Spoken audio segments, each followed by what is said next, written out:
తెలంగాణ ప్రభుత్వం ప్రతిష్టాత్మకంగా చేపట్టిన మూసీ పునరుజ్జీవ పథకంలో మరో కీలక ముందడుగు పడనుంది. రేపు గోదావరి డ్రింకింగ్ వాటర్ స్కీమ్ పథకానికి సీఎం రేవంత్ రెడ్డి శంకుస్థాపన చేయనున్నారు. ఉస్మాన్ సాగర్, హిమాయత్ సాగర్ చెరువులను మంచినీటితో నింపేలా ప్లాన్ చేస్తున్నారు. 2 ఏళ్లలో ప్రాజెక్టు పూర్తి చేయాలని ప్రభుత్వం టార్గెట్గా పెట్టుకుంది.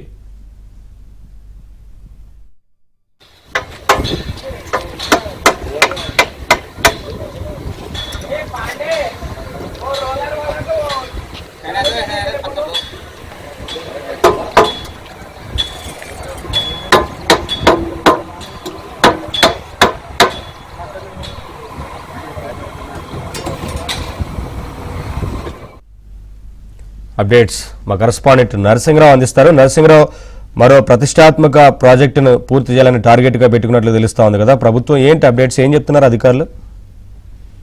నవీన్, రేవంత్ రెడ్డి ముఖ్యమంత్రిగా పదవి బాధ్యతలు చేపట్టిన తర్వాత కాంగ్రెస్ ప్రభుత్వము ఈ మూసీ నదికి పూర్వ వైభవం తీసుకురావాలి అని చెప్పి డిసైడ్ అయింది. అందులో భాగంగా మూసీ పునరుజ్జీవ ప్రాజెక్టుకి శ్రీకారం చుట్టింది. ఈ మూసీ పునరుజ్జీవ ప్రాజెక్టులో భాగంగా ఈ మూసీ నదిని వివిధ దశల్లో అభివృద్ధి చేయాలి.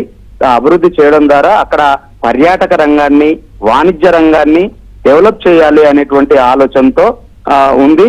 సో అందులో భాగంగా వివిధ దశల్లో అభివృద్ధి చేయడానికి అవసరమైనటువంటి ప్రణాళికల్ని కూడా రేవంత్ రెడ్డి సర్కారు సిద్ధం చేసింది. అందులో భాగంగా మొదటి దశలో అటు నార్సింగ నుంచి బాపు ఘాట్ వరకు 21 కిలోమీటర్లు ఒక దశలో డెవలప్ చేసే విధంగా, అభివృద్ధి చేసే విధంగా, మరొక వైపు నాగోల్ నుంచి బాచారం వరకు మరొక దశలో 10 కిలోమీటర్లు డెవలప్ చేసే విధంగా, ఆ తర్వాత దశలో ఇటు నార్సింగి నుంచి అదేవిధంగా నాగోల్ వరకు 3వ దశలో 55 కిలోమీటర్లు డెవలప్ చేసే విధంగా, ఇంకా అంతేకాకుండా అందులో భాగంగానే ఇటు మల్లన్న సాగర్ నుంచి మూసీ రివర్ కి నీటిని తరలించే విధంగా గోదావరి డ్రింకింగ్ వాటర్ ప్రాజెక్టు కూడా శ్రీకారం చుట్టింది. సో ఆ గోదావరి డ్రింకింగ్ వాటర్ కు సంబంధించినటువంటి ప్రాజెక్టుకి రేపు ముఖ్యమంత్రి రేవంత్ రెడ్డి శంకుస్థాపన చేయబోతా ఉన్నారు. మల్లన్న సాగర్ నుంచి ఈ ప్రాజెక్టులో భాగంగా మల్లన్న సాగర్ నుంచి 20 టీఎంసీల నీటిని హైదరాబాద్ కు తరలిస్తారు. మొదటగా హైదరాబాద్ ఈ మార్గంలో ఉన్నటువంటి చెరువులతో పాటుగా ఇటు హైదరాబాద్ కు మంచినీటిని అందించేటువంటి హిమాయత్ సాగర్, ఉస్మాన్ సాగర్లకు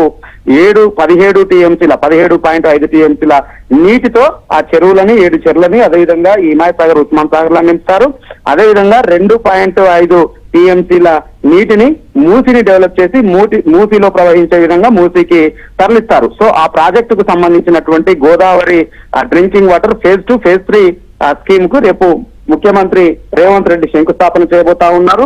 దాదాపుగా ఈ ప్రాజెక్టుకు 7,360 కోట్లతో డెవలప్ చేయాలని చెప్పి ప్రణాళికల్ని సిద్ధం చేశారు. ఇది హ్యామ్ తరహాలో, హ్యామ్ విధానంలో డెవలప్ చేయాలని చెప్పి డిసైడ్ చేశారు.